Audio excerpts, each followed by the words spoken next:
it's Claire here, and it's day 19 of my Mindfulness and Manifestation video diary. And if you've watched any of these videos so far, then thank you very much for tuning in. Can you please subscribe to my channel, and that way you won't miss any future videos that I do. So today I want to speak about energy and the emotions. So our emotions are very, very powerful things to help us attract more abundance, to manifest stuff basically into our lives. So first of all, it's good to understand where we sit on the emotional guidance scale. So there are 21 different emotions that we go through. Roughly half of them are positive, half of them are negative. We need the negative to appreciate the positive. So they're all good, they all have their place, but it's quite important, and I will post a picture of the emotional guidance scale below this, to realise where you are now on the emotional guidance scale in order to shift yourself up a little bit. Now, if we're sitting down at the bottom, so the bottom level here is depression basically, grief, depression, bottom level of the emotional guidance scale. Now the top of the scale, and it's literally like a spiral, is joy, love, abundance, happiness. And yes, it'd be amazing if we could all sit at the top of the scale, but realistically we're not going to be. Whether we're right at the bottom or not is another matter. However, on the way up the emotional guidance scale, there are various levels of emotions that may be negative, but also are better than other negative ones. So you could feel anger, and that's going to be a step in the right direction towards grief and depression.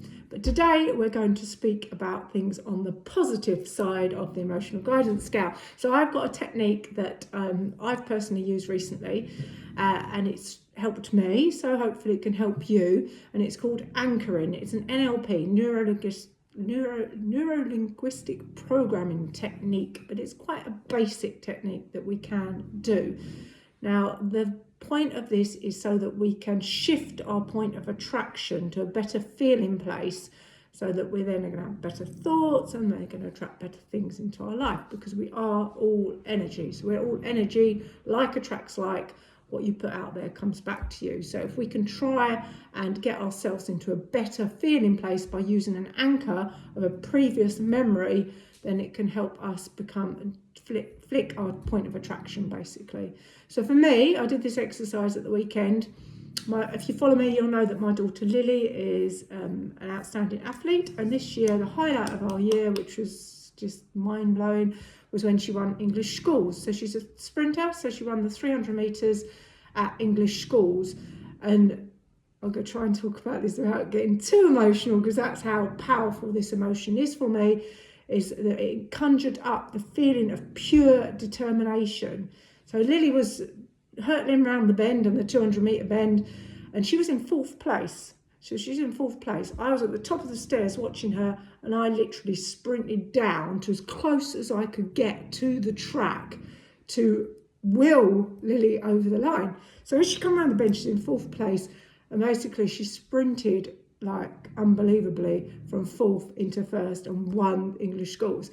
Now that, for me, such a powerful feeling of determination. Afterwards it was joy and happiness, but that moment, that pivotal moment where she overtook the girl in front to come from behind, the determination was just off the scale. So that is my feeling. It brings me into tears nearly just thinking about it now, so it's very powerful. So the technique for anchoring this, let's get back to the topic, Claire. The technique for anchoring this is quite simple. So we need to conjure up a memory, a powerful memory, whether that's one from where you felt courageous, whether you felt joy, whether you felt determination, whether you've just felt love, happiness, whatever it may be. So think about that moment, and you can close your eyes and visualize that actual moment. And when you reach the peak of where it literally triggers that emotion, put your finger and your thumb together like this. So close your eyes, and then when the feelings do start to subside, you can let go again. And that is basically anchoring that feeling. So at any given point in time, we could come back to that powerful emotion. And we can literally feel the energy of that emotion within us, which will then help move us up the emotional guidance scale and help us change our point of attraction. So that's just something I wanted to share with you today. It's part of something that I've learned along my journey, and I wanted to share with you because it is very powerful and it does definitely help shift you up the emotional guidance scale. So do have a little play with that. Let me know below if you do give this a try, what the emotion is you've tried to achieve, whether it's worked. You may have to do this exercise several times, so it could work. I mean, that particular memory for me is so powerful, it literally was instant, but it could work after 2 or 3 times of going back to that memory, closing your eyes, breathing through it, visualizing it and anchoring it, and then letting go once we actually achieve that feeling, and then coming back to any other point in time when you want to re-achieve that feeling. So there you go, that's my tip today. If you like my channel, please do subscribe. I'm going to put a link below as well, because when I started on this journey, this is day 19, so literally like less than 3 weeks ago, I made a decision. First of all, it's important to make a decision for change, and I picked up, I don't know why, attraction. Found a book that was online, and it really resonated with me, and it's a book by Mia Fox, and it's called Self-Made Ladies.